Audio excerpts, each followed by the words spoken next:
I have these friends, Dan and Sheila. They're podcast hosts. Welcome to Profiling Criminal Minds. I'm Dan. And I'm Dr. Redmond. And we are starting to watch. We did it, as promised. We found our copies of the Danish Those Who Kill, the show that lasted for one season and is very much the template for the American Those Who Kill. And I'm going to describe it as like the opposite of Touching Evil. Because in Touching Evil, right, the English version was this heartless monstrosity. Yes. And I mean, the American version was kind of bleak too, but they tried to bring some humanity to it that was completely lacking from the original, where Dave Cregan was, and this is the best way of saying it, a monster. Whereas this version, the American version is just like, okay, how can we take this show about hunting serial killers and make it more awful in every conceivable way? There you go. Okay. I'm so glad I'm not the only one who saw it. We do not talk about these things ahead of time. No, never. Except whether we decide to do it one or two. Yeah, that's not we never talk about content of the episode before we start the show, other than to say, I'm so excited about discussing X, Y, or Z. Or, God help me, do we really have to? Yeah, well, that's happened more than once. But yes. Okay, so. It's so different. I know. While having the exact same plot. And so it goes to, some of you can go back and listen to our Criminal Minds episode 7 of this year.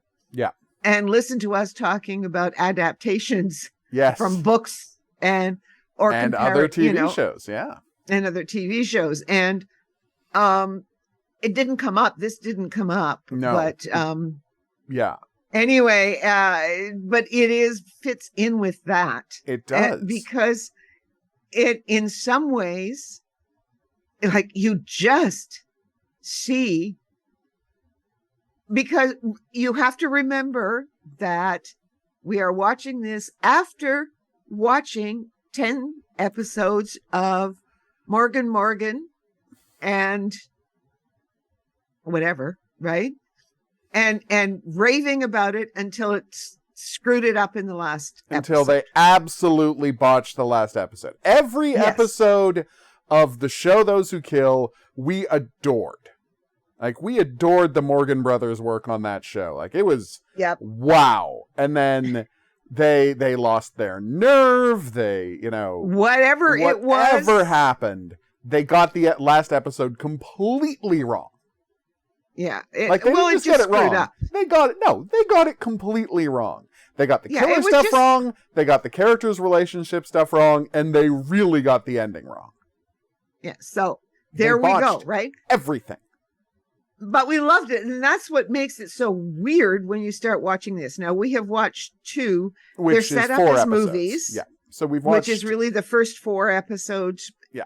They are set up as movies, and we figured we could do more than we normally do because it is effectively the same plots.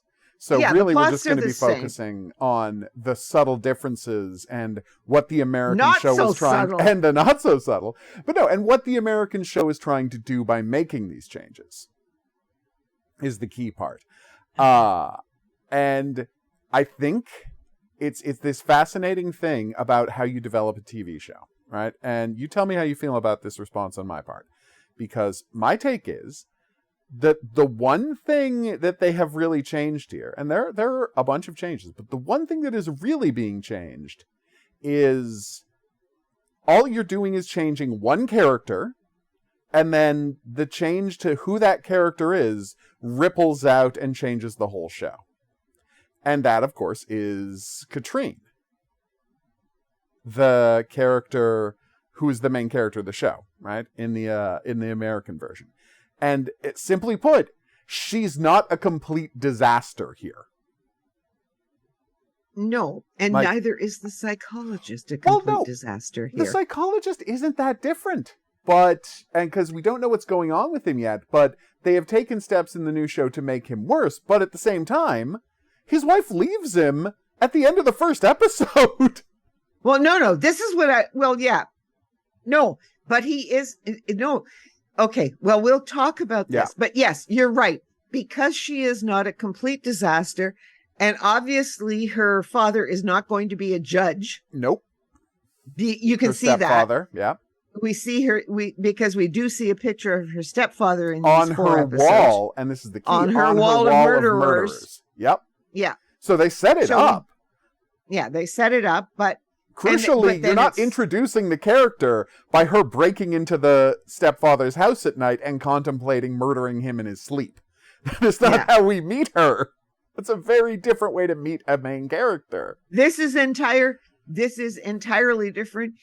Now, what I wanted to say is the other thing you say, there's one character, she shares some characteristics. It's the histrionics that are missing. Yeah.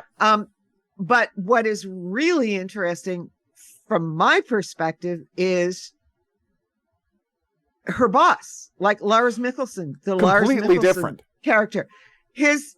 And so much of it is still the same. Like if you were to see them on line paper, by line, if you were actually to look at the translated lines, he's playing it so completely differently because he's reacting to a completely different character. Yeah, and it is really funny because so often so many of the lines. But I think one of the really good things, or one of the bad things they did Please. in the Morgan and Morgan, yeah, was to make the killing of the first villain. Yeah.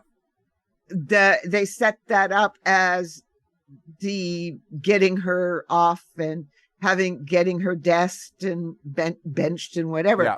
No, they hit that right at the beginning, so it doesn't mess up anything later on in the Danish version. Yeah. And she doesn't even kill the guy. She just wings him basically. Yeah. Because she he's doesn't got a gun. execute him. That's the point. She does not.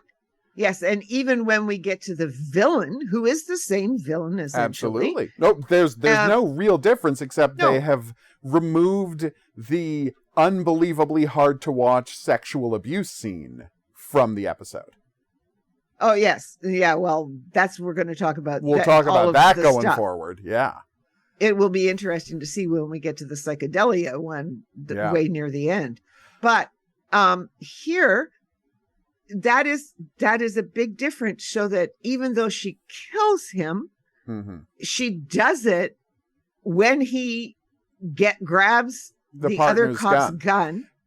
Yeah. Or her partner's gun, and then she kills him.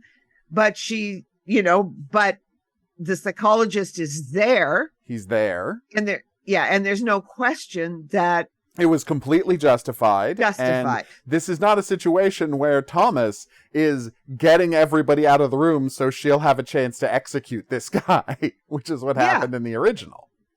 Like that no, is in just, the sorry, that's I what keep saying happened the original. in the The first American. one we said. This is the original. Oh my God. I'm describing it backwards. We Do watched it it second, Danish so I'm and confused. American. Yeah, in the American version, you're right. If we just talk about that. But yes, like they took this show and they said, okay, what if we did the exact same show, but the main character is a complete disaster and the second lead is actively like kind of letting her get away with everything to see where it goes. Well, not only that, but he's also destroying himself. Like, yeah. It's more obvious. I mean, I was so happy when the wife left him. I know. Like, oh my God, it would have been so much better had she left him in the American version way earlier than she does. And she's not pregnant again in the second version. I mean, these are critical things. She's not pregnant, but they do have one son, and the son he's is not younger. happy. Yeah, but and he's not.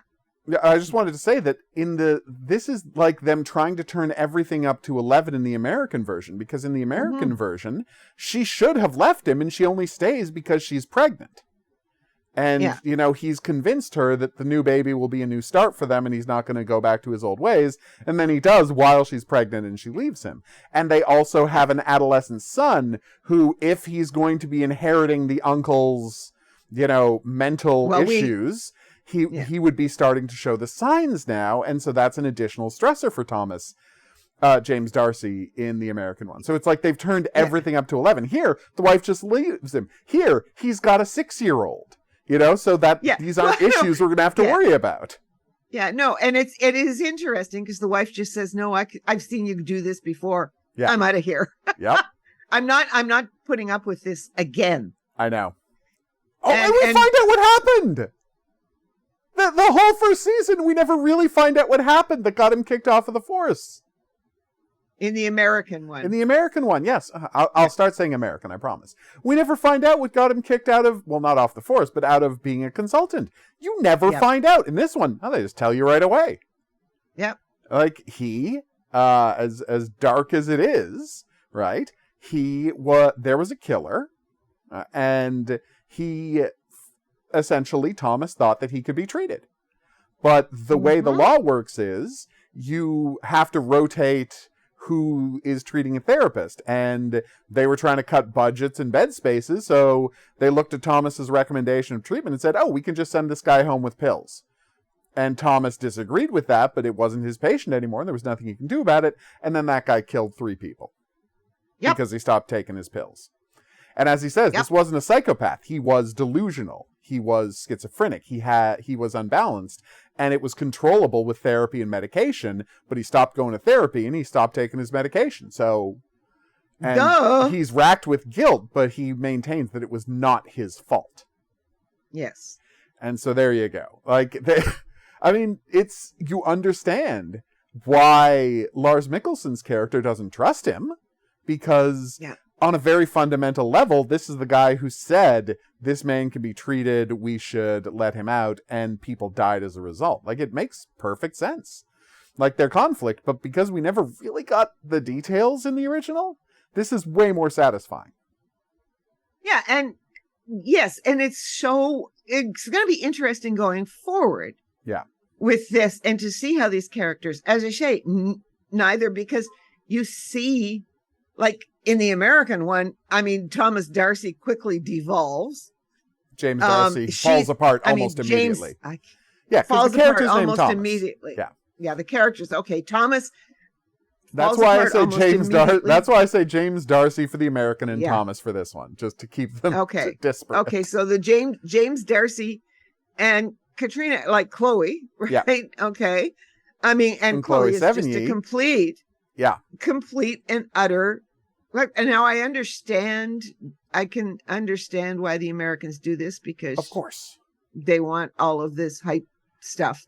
But it was it was not as if it was less stressful, and I knew the story. Yeah, like exactly what's going to happen. Yeah, and you're watching this, and you see they don't find bodies in a building; they find bodies in the earth, buried in a field. Yeah. Yeah, buried in a field, and you have this light winter sort of thing going on, and it pretty much is a lot of the dialogue, a lot of the structure is very dialogue similar and stuff. Yeah, very, very similar, and some of it's almost word for word. Yeah, and one thing that blew me away was how much better they don't look like idiots for not catching him at the hospital. Yeah. Because he's comfortable at the hospital. Because for years, he was a janitorial staff at that hospital. He's completely comfortable. He knows the people. He's he is completely ready to go. And he can just walk in and take everybody by surprise.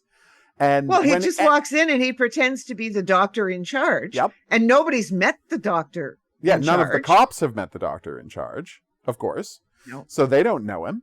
But the key part is he doesn't poison her in this one. He tries to take out her oxygen, but he fails to do it and he walks away. And because she's not having a horrible reaction, it doesn't make sense that they would, like, it makes sense that they don't immediately stop him and interrogate him and ask to prove his identity, because he hasn't actually done anything suspicious. He said, I'm a doctor, I'm here to check on her. He checked on her, he left. You know? Yep. Like, in the original, I'm going to stop doing this. In the American one, because she, like, dies 1 second after he was in the room with her, there is no reason not to interrogate. And he's pretending to be a security guard who nobody called and nobody knows why he's there. So it's like, how do you not arrest him then and there in the American version? Whereas here, it makes complete sense. Nothing bad has happened to her, and it's believable why he's in the room. Like, and we know that he was going to kill her. Of course. And the stress there is, will somebody come in time? I know. Oh my God. And they do. And tragically, the woman dies anyway, because she had severe, almost fatal hypothermia. Like, she was found without a heartbeat. Because, it was terrible because we watched it. She was marching through the snow. She managed to get away from naked. him. Oh, and it was just horrible. And Yeah. then she got some kind of a tarpy blanket to hide from him to cover her. And then the minute he drove off, she just ran off into the snow looking for help. Oh my God. And she that did was brutal. find it, but it was too late. Well, yeah. No, I mean, she didn't even find it. Someone found her. She was found unconscious in the snow.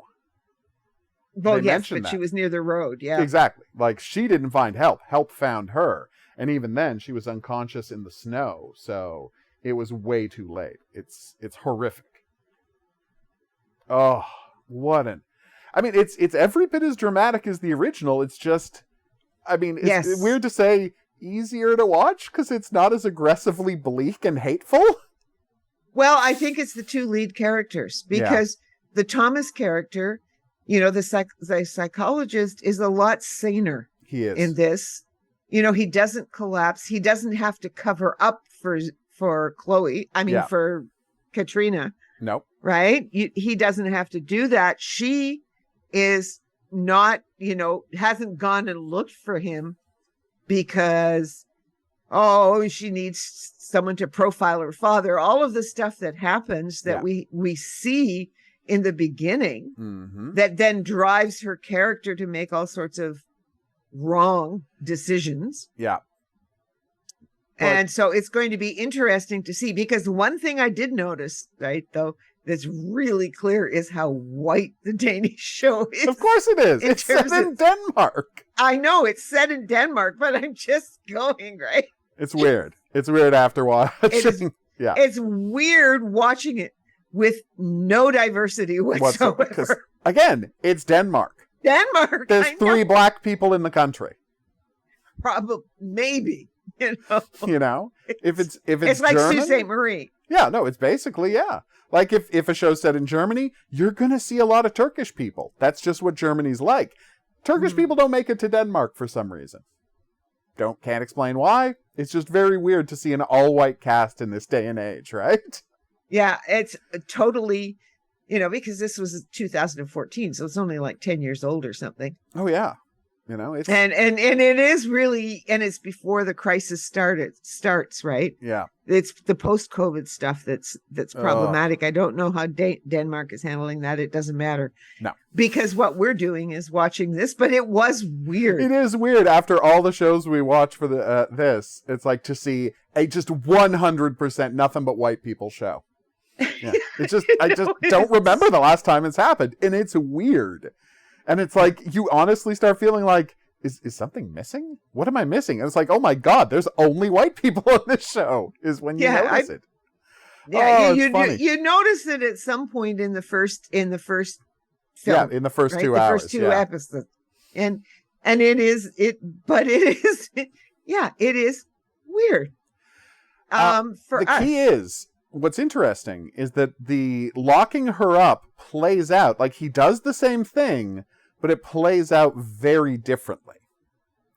Yeah. And it's interesting, like, how important the insight he gives her is to her surviving at the end. Yes. Right? In a way that it wasn't in the original. Like, not reacting, right? right? Not takes reacting. her a while to get there. Oh, it does. Not reacting. It helped takes her in the her a original. while. But because he has a freezer to put her in this one, which he didn't in the American version, right? Yeah. He didn't have a freezer to lock her in. She's not like recreating what Thomas had essentially prepared her for. Yes. So it like his advice ends up being more useful here than it did in the American version. And it was useful there, but it's more directly useful. And I like that touch. And also, like, how shall I put this? It's a difference in the way the actors played it, which is what you're talking about, how Thomas seems much more sane here. Because here, it is quite clear that this is like, clinically, I need to understand what this guy felt. Whereas the original, man, when he locks her in that thing, like, on one level we know why he's doing it, but the way James Darcy plays it is... Yeah. Like, almost as if he's into locking a woman up. Yes. Like, that's exactly it. It's very problematic in the American version compared to this. Yeah. But we've sort of talked about that. He just is, it's almost as if he disconnects in the American version and then has to be forced to reconnect. I think that's a good way to describe it. Yeah. And it is. And so, yeah, it's going to be really interesting to see how this goes forward, because the characterizations are so different. The relationship, like, instead of like, Katrine still doesn't want to go home to her apartment. She tries at one point. She still doesn't want to go home. So she bunks in the... she's sleeping in the office. In the office, show Lars Mikkelsen, her boss, just... At the end of the second episode, gets her an air mattress. As long as it's out of sight by the time everybody gets there. Yeah, He doesn't want to see the air mattress lying around. Instead of her picking up a random guy to make her feel like she's in control. And they've removed the element that it is her abusive stepfather's apartment. So it's just another way to keep her under his thumb, right? That's all of that seems to have been pulled. Well, yes. And well, because we've watched 4 episodes now. We don't know where it's going. The only one mention of the man in 4 episodes. In 4 episodes. We don't have all of the histrionics, and we don't have her going... Nothing about the mother, nothing about the son, nothing about my father's a serial killer, right? All of that. It's interesting. And weirdly, the board is much more personal to her, because whereas Chloe's board was of the homes of famous serial killers and hers, and then at her, here it's all just like very ground level recent cases of violent men. Yeah, that have not, been caught, basically. Exactly. That essentially have not received justice. Right? And, yes, the stepfather is on that wall. That's all. Yeah, it's not famous serial killers. It's just stuff that she's bringing home with her. Cases she can't let go from work. Yeah. Yeah, it's a big change. Yeah. And the funny thing is that so far I'm going, I'm not going to take back that we really enjoyed the American version. No. But it's almost as if you're talking about 2 things so far in the first 4 episodes. You're talking about 2 shows parallel. Yeah. And they're both equally good. Yeah. For very different reasons. For very different reasons. And again, one doesn't leave you feeling sick after you watch it. Yes, which was the American one. The American version leaves you feeling sick after watching every episode. This one, no, it's a much more accessible show. Yeah. And it is entirely because she is not a complete disaster who's trying to, blow up her life. Yeah. She is. She does have the cuts. She's got the cuts. She's got this dark backstory, arm. But she's trying to make it work, and she's not. Again, taking her friend's daughter to a Chuck E. Cheese to get drunk and pick up married men. Yeah. That is very much not who this is. Maybe it's who she'll become over the course of the series. I don't know. But fundamentally, that's not who this character is. She is a very different person with at least some of a similar backstory, but a very different person than Chloe Sevigny in the American version. Yeah. And so, I mean, by the time we get to the end of the Danish version, what we will be doing is just dissecting, because they definitely have to have made changes. Yeah. In the American version for whatever reason. Mm-hmm. But it's so nice not to have to watch some of the what? Gore or whatever you want to call it. Yeah. I'm not going to disagree with you there. You know, that's a relief. But the problem that I had still with the first 4, it's not a problem. Okay. So what I would say about those first 4 episodes is I was still as stressed, like as tense. Oh, it's very as I'm intense. watching it, it's still just as tense. I would agree with that completely.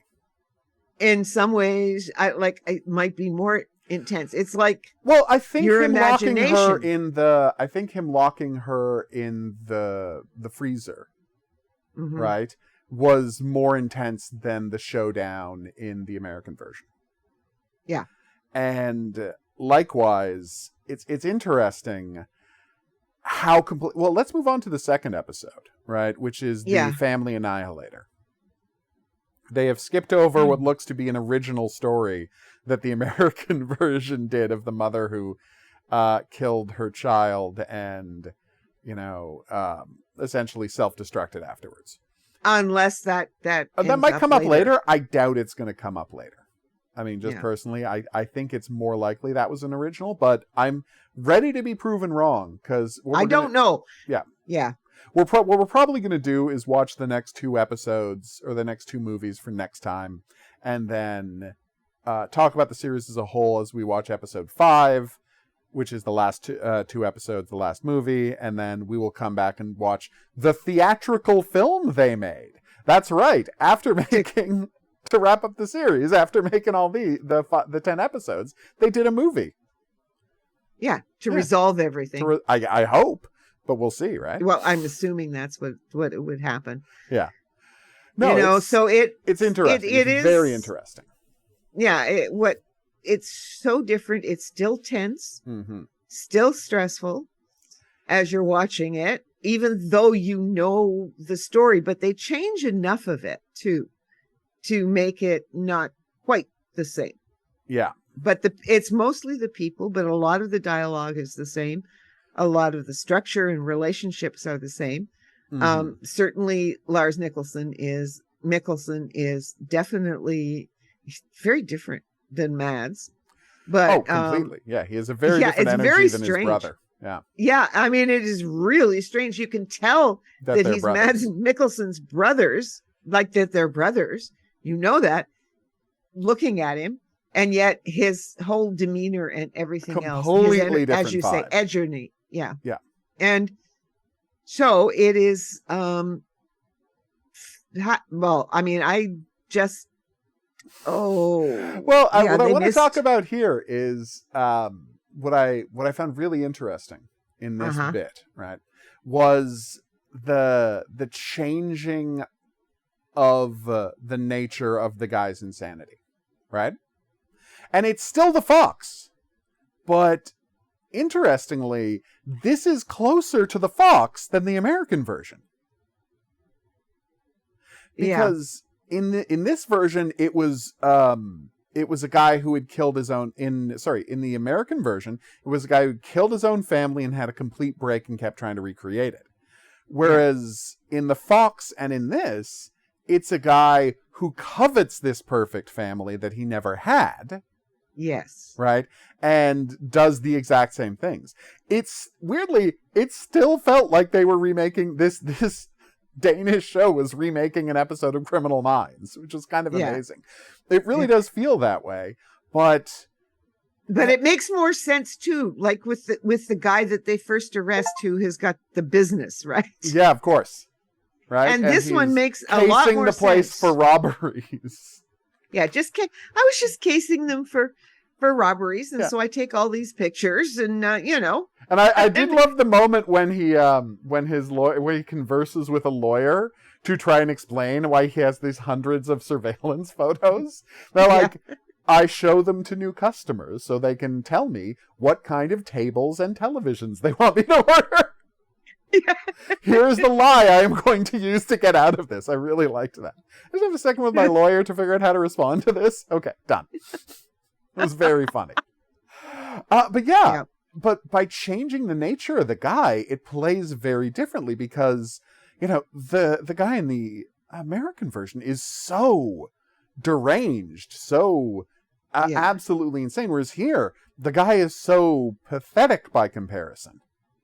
Yeah. I mean, and how they find it, it turns out he just worked there. And he was the assistant to this guy. This rich guy who, essentially fell in love with the wife. And essentially the family fled Denmark because of some tax issues he has. Because of a tax situation with his shady business. And so they can only get information from him by going over Skype. Having a video call with the man. Because he's not coming back to Denmark. Obviously he was guilty of whatever shady stuff. Whatever it was. Whatever the shady stuff was, I think he's pretty obviously guilty. Yes. But I did enjoy that. Yeah, he owed some amount of taxes. Yeah. Well, it was so sad about the woman who lived next door. Oh no. And it's just that moment when you realize, so people do know, this is a place, because they do the Silence of the Lambs things where he's running from where there's a knock on the door, and then he hears the knock on the door and we see them breaking in because no one has come soon enough, and then boom, oh no, it was actually a different door, and we're just intercutting between them.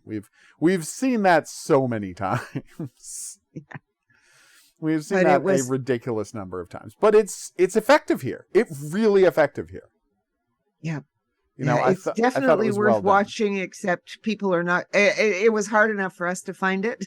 I know. Yeah. It's not going to be easy for people to find, but if you want to see an interesting version of it, absolutely check this out. What was the other? There's another. I really liked the observation about the what do you call it? I'm blanking on the name for this. Sorry. The children's drawings. Oh yes. How the children's drawings are cruder when someone makes them do the drawing. Yes. Oh, I thought that was a really nice when touch. They don't. Yeah, and everything. Yeah. It's amazing to have sort of the same story, but changed just enough. And and you want to talk, it's interesting. So they know where he is, and at the same time, the mother has managed to distract the guy, and get her daughter to run away. And so she runs out, and the man has already killed the neighbor with his rifle, and he's threatening to kill the wife. And they're preparing to either raid the place or try and talk to him and wait for the negotiator to get there. And meanwhile, Thomas goes to the daughter and is just like, hey, do you want to help get your mom back? Yeah. Because he has spent time with this guy's mother, right? Yep. He has talked to the employer. He knows what this guy's obsession is. This guy keeps in his bedroom a picture of the wife. Right? Yes. And it's just this is the point of obsession. This is who the women he's killing look like. Right? And I love that Lars Mikkelsen looks at the picture and is like, oh, I know who that is. Yeah. There's this guy who's, fled the country on tax evasion. It was a big story. That's his wife. Yeah, that's his wife. I thought that was a nice touch. Yeah. I really like that. And then also about the other cops who don't bother with the news. Yeah, with the news and the this minor tax thing. Who would pay attention to that kind of thing, right? Yeah. They're the murder squad. Yeah, they're the murder squad. They don't worry about that kind of thing. So I thought that was a nice touch. Then you had, and this is really fun, right? His plan was to just go in and convince the guy, right? That no, it's look, I found your daughter. I found your daughter wandering out on the street. And like, no, don't worry, I'm not a cop. Like, there's some confusion. And he's just assuming this guy is far enough down the rabbit hole. Yes. And the weird part is, on one level, you could say, oh, well, we're going to say the show is being soft by having the last husband be alive. Right? Yeah. And I understand why you would say or think that. Like, the show, by having the last husband be left alive in the house. But it's interesting because that allows you to know, how do I put this? It actually gives them a way in that they didn't have in the original. Because in the original, there was no way to know that he was fully delusional and that Chloe was going to be able to walk in and just pretend to be the wife. Right? Yes. There was no real way to know that he was fully delusional. But in a sense, so the first husband he kills in the basement, right? And the wife freaks out. And the second husband, he follows him to his fishing trip and murders him there. And then third husband, he left alive. And so he's changing what he does with the husbands every time. And so, because in the original, he just killed the husband, there was nothing you could interpret. Yes. In this and one, here, yes, Thomas is able to figure out that the only reason to leave the final husband alive and change what he did with the husband every time is the wife gets less cooperative once the husband was murdered in the basement. And even though he killed the husband well out of sight of the wife, she was still less cooperative the second time. So he's trying to find a way to get the wife to cooperate, and knowing the husband is still alive is making her more pliable. And Thomas realizes making her more pliable is at the core of what he needs, meaning he absolutely needs it's not a killer where he just wants to spend 3 days with them and then murder them as part of a fantasy. He wants this to stay going. He wants to keep this going somehow. And he doesn't know how to do it, and he's trying to find a way. And that's why he's willing to assume that this guy is fully delusional. Mm-hmm. And so it's like, you might say, oh, well, it's just a show that, it's less real. It's not realistic that he wouldn't kill the husband. No, it makes sense because it's delving into what this guy really wants. And he wants to find a way to make this real. And he'll do whatever he can to make that happen. And so he's trying different things. And that's what gives Thomas the in to say, oh my God, I can be a third party who believes all this is real. I will be a complete third party who will validate everything he thinks. He wants this to be real. I'll tell him it is. I'll be an impartial third party he's never met before who refers to this little girl as his daughter. Well, not only that, and he, it's nice. And the Thomas character, Thomas would have persuaded the little girl to pretend. I know. But I mean, that all of this, move right? Of like completely validating his delusion by saying, oh yeah, they left the country because the husband didn't like that the wife had fallen in love with you. Yeah. That's why they left. That's why, it's like he took them away. And she's written letters. Did you not get them? Yes, she must have stashed them here. Just look. Oh my God. It's so brilliant. And the thing is, I think they sell it more effectively because because of the change in the way the husbands are being treated, Thomas can intuit that he's trying to find some way to make it real in a way that I don't think they had that much information in the original. And there, she just got lucky. Right? Yeah. In the original, oh my God, stop doing this. In the American version, Chloe just gets lucky. Whereas in this version, you understand Thomas takes too much of a risk. I get it, but you understand why he thought that risk was going to pay off. I think they completely sell why he thought that risk was going to pay off. And the thing is, they find the house. It makes it easier for them because they don't have to do the walking house to house. Although we hear in the audio that they actually already were doing the walking house to house.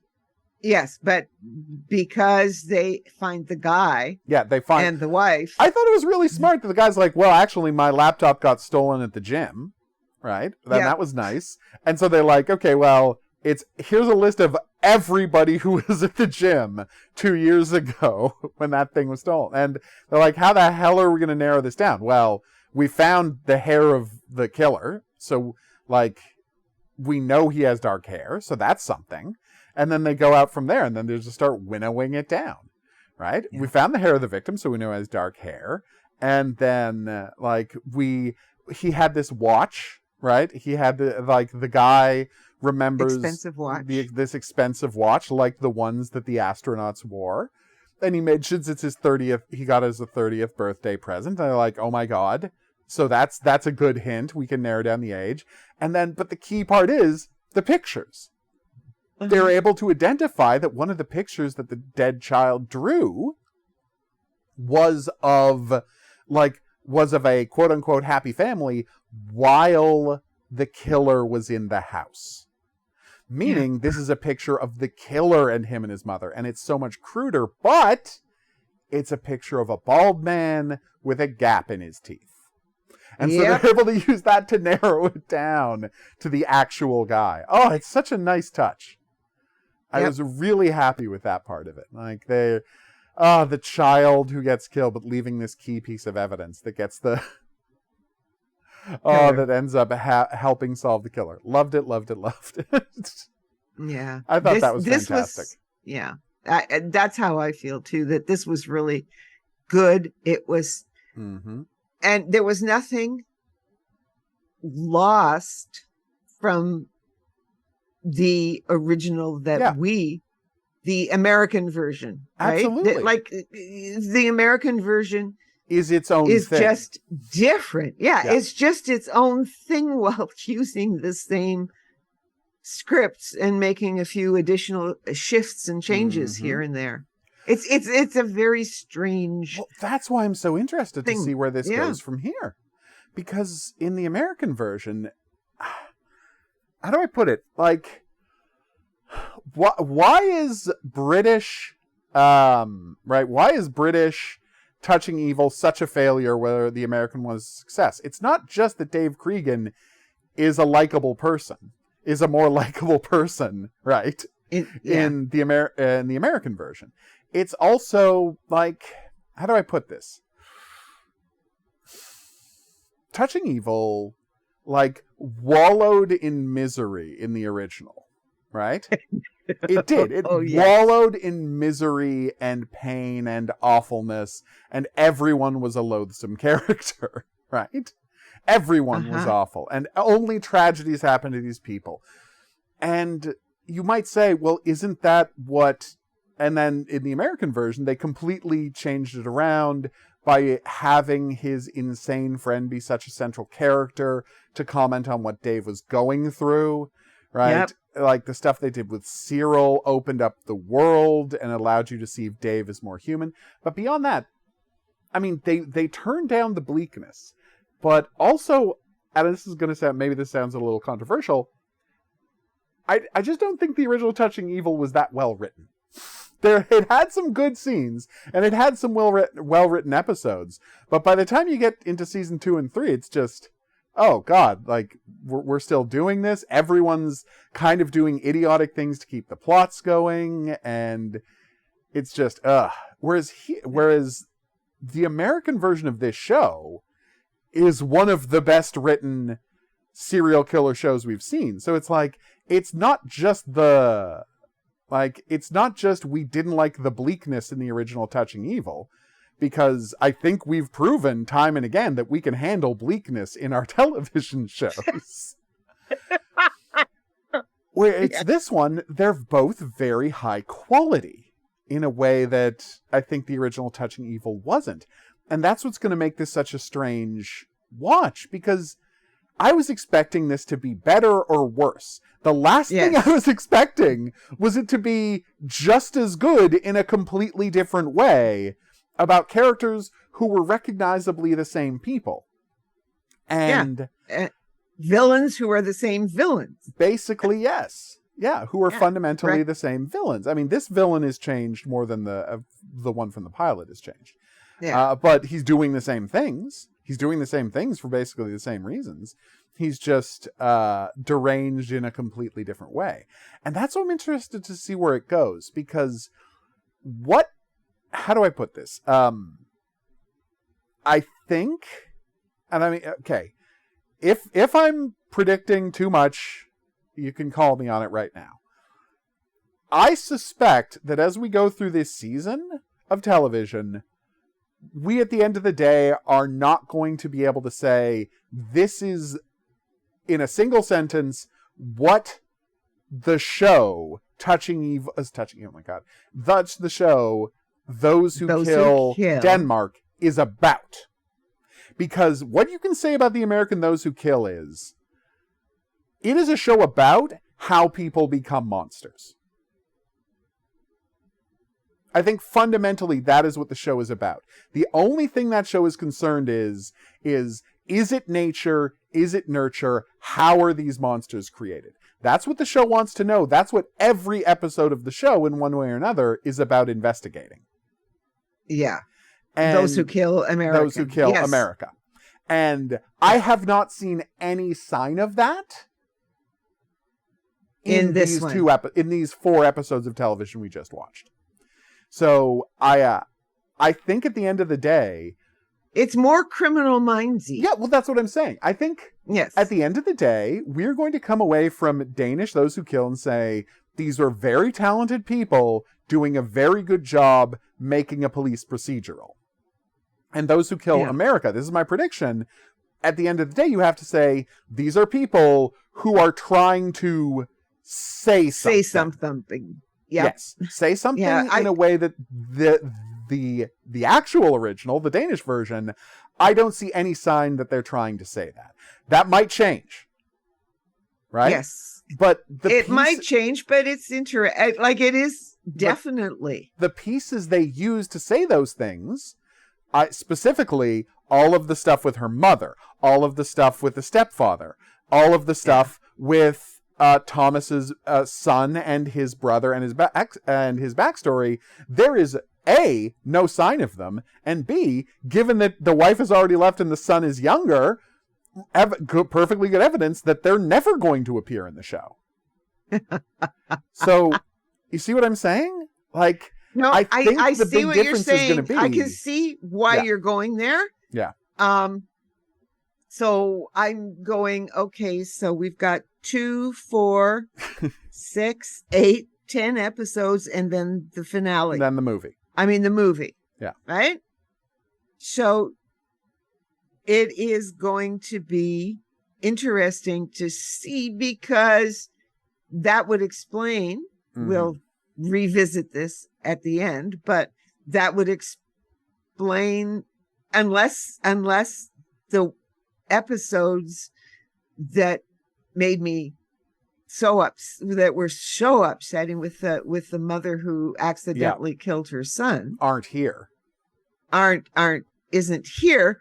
Now, the one thing that you don't have in Denmark is the racial issue that made giant racial issue. I know that made that make more sense. Yeah, that made that make so sense. Extra horrific. Yes, whereas you would be harder pressed to make that work. Yeah, well, that is honestly you could, but that is the main reason why I think that was an American original. Yeah, because of the racial politics it addresses. And because they slid it kind of into the beginning of it into episode 2 in the American version. Yeah. The beginnings, like the body and stuff. Yeah. Like the changes, I'm not even complaining about the changes in structure that the American show made, because they're making it all make sense, because we did watch the whole thing except for the last episode.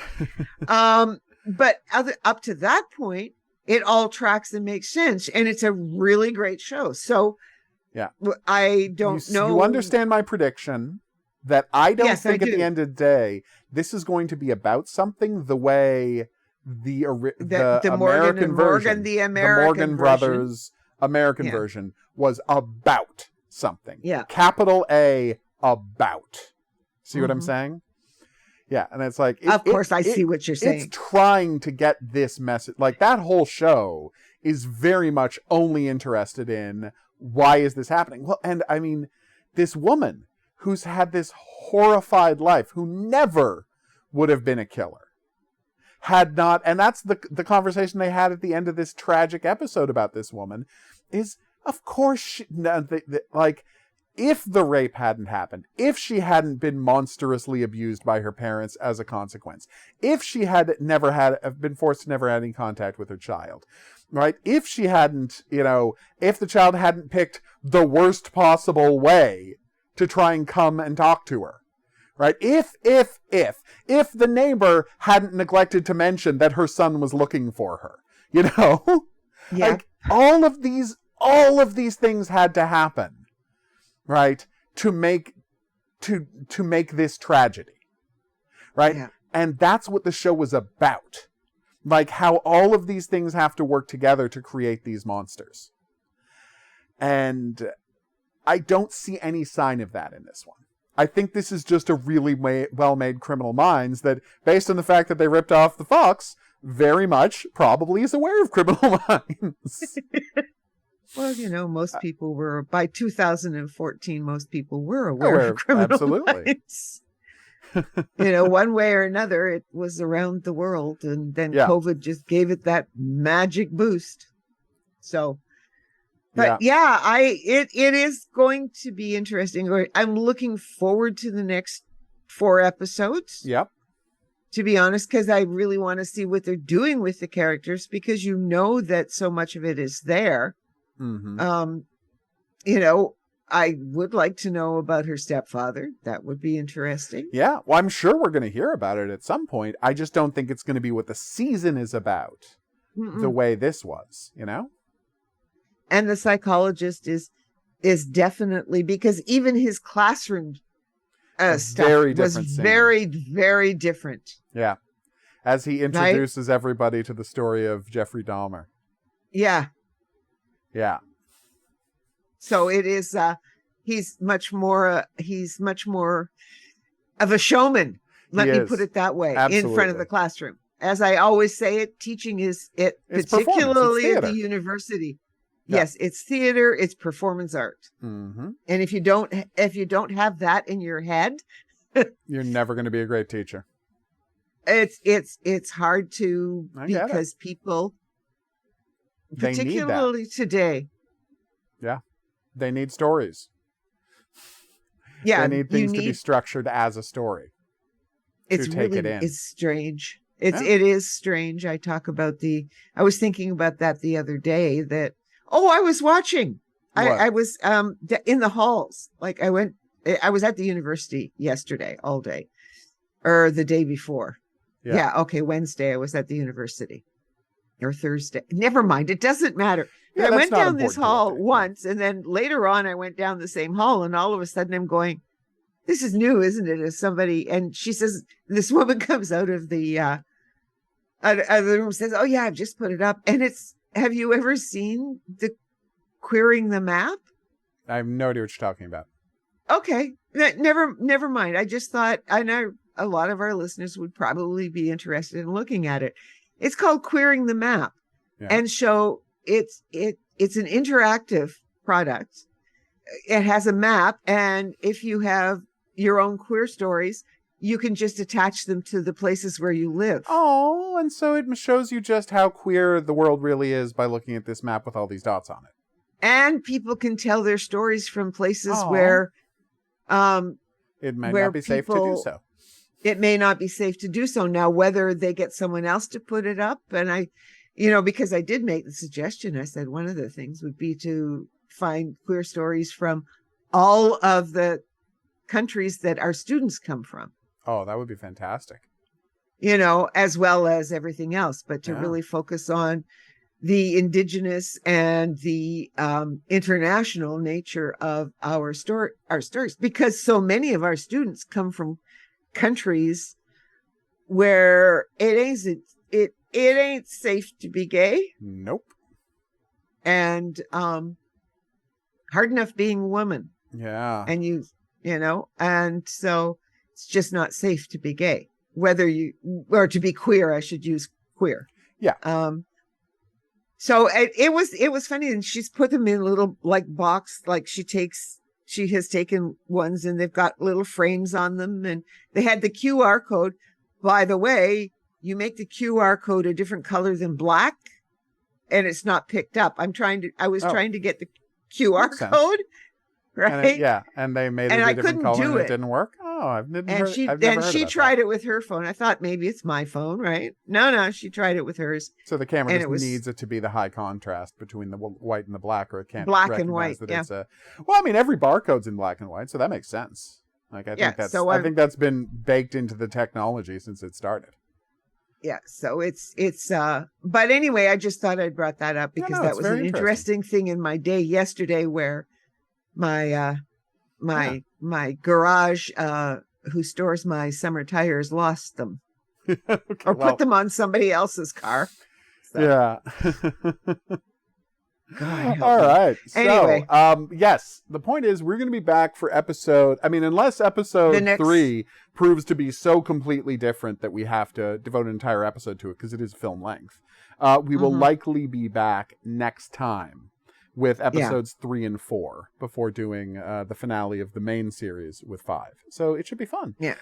We'll see if you're back for that. But for now, if you have any questions, if you have any comments, if there's any profiling-related fiction you'd like us to check out, drop us a line at profilingcriminalminds@gmail.com. We would love to hear from you. If you are listening on an app or podcatcher, please rate, review, and subscribe to it. And that's how people find out about the show. We're going to see you back here next week for those episodes. But until then, thanks for watching, and au revoir. And have a good week.